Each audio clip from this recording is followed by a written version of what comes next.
Radius of gyration, radius of gyration, किसी भी body का रेडियस ऑफ जायरेशन क्या होता है? रेडियस ऑफ जायरेशन होता है, सपोज करो कि ये कोई प्लेन लेमिना है और उसका ये सेंटर ऑफ मास है। सेंटर ऑफ मास और रोटेशनल एक्सिस के बीच का जो डिस्टेंस होता है उसी को बोलते हैं रेडियस ऑफ जायरेशन। अगर ये बॉडी सपोज करो कि होल मास इसका है m, जो सेंट्रलाइज है कहाँ? सेंटर ऑफ मास पर। तो यहां पर लेकिन ये बना हुआ है n पार्टिकल्स से, और यहां पर हम सपोज कर लेंगे कि ईच पार्टिकल का मास इक्वल है, इक्वल मास है m m m nth particle तक mn, लेकिन इसका डिस्टेंस जो होगा रोटेशनल एक्सिस से वो क्या होगा? डिफरेंट होगा, r1 r2 r3 up to rn। अब ये होगा तो यहां पर क्या होगा कि इसका मोमेंट ऑफ इनर्शिया क्या होगा? तो मोमेंट ऑफ इनर्शिया क्या कहे कि मोमेंट ऑफ इनर्शिया है sum of the product of mass and square of the distances from the rotational axis.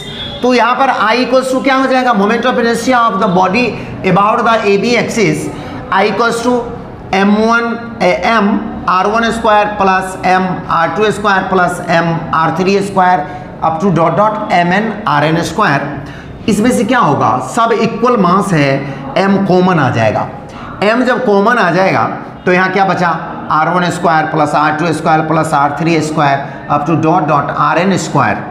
ठीक है, लेकिन इसमें हम क्या करेंगे? RHS में जो ये आया इसमें हम करेंगे n से मल्टीप्लाई और n से डिवाइड कर सकते हैं, तो ये हो जाएगा तुमको m इंटू n, और m इंटू n चूंकि ये क्या है? n पार्टिकल से बना हुआ है बॉडी, तो m इंटू n करेंगे तो होल मास आ जाएगा इसका।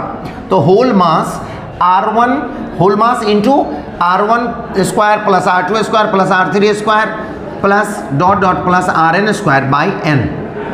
ये पूरा मोमेंट ऑफ इनर्शिया आ गया। लेकिन यहाँ पर moment of inertia I equals to हम लोग पढ़े थे, I इक्वल्स टू क्या पढ़े थे?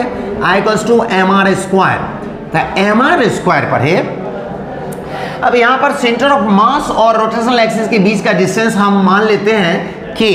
Late k be the distance between centre of mass and rotational axis. Therefore moment of inertia about AB axis क्या होगा? I इक्वल्स टू हो जाएगा mk स्क्वायर, mk स्क्वायर।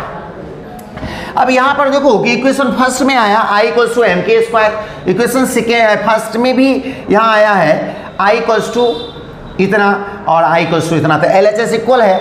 हम दोनों इक्वेशन को इक्वेट कर देंगे तो क्या होगा? From equation first and second mk square equals to m into this, और यहाँ से m कट जाएगा तो k स्क्वायर जब हटाएंगे तो स्क्वायर रूट हो जाएगा।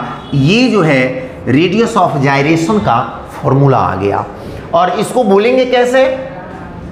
Root mean square distance, root mean square distance from the rotational axis. यही होगा इसका रेडियस ऑफ जायरेशन का डिफिनीशन, और यही होगा फॉर्मूला। अब रोटेशनल, अब यहां पर रेडियस ऑफ जायरेशन का डिफिनीशन कैसे देंगे? तो लिखेंगे 10 radius of gyration is defined as the root mean square of distance from the rotational axis।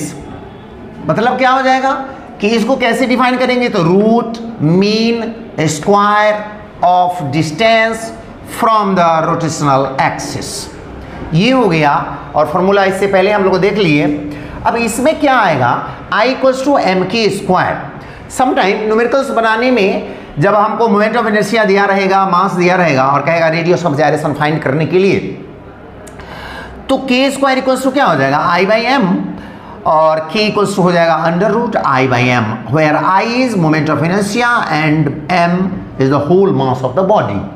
Second क्या है कि रेडियस ऑफ जायरेशन जो है डिपेंड करता है डिस्टेंस, पार्टिकल का जो यहाँ से डिस्टेंस है रोटेशनल एक्सिस से, उस पे it depends on the distance from the rotational axis. तो ये जो है हम पढ़े कि रोटेशनल एक्सिस से जो डिस्टेंस होता है उसका जो रूट मीन स्क्वायर होता है वही जो है रेडियस ऑफ जायरेशन होता है।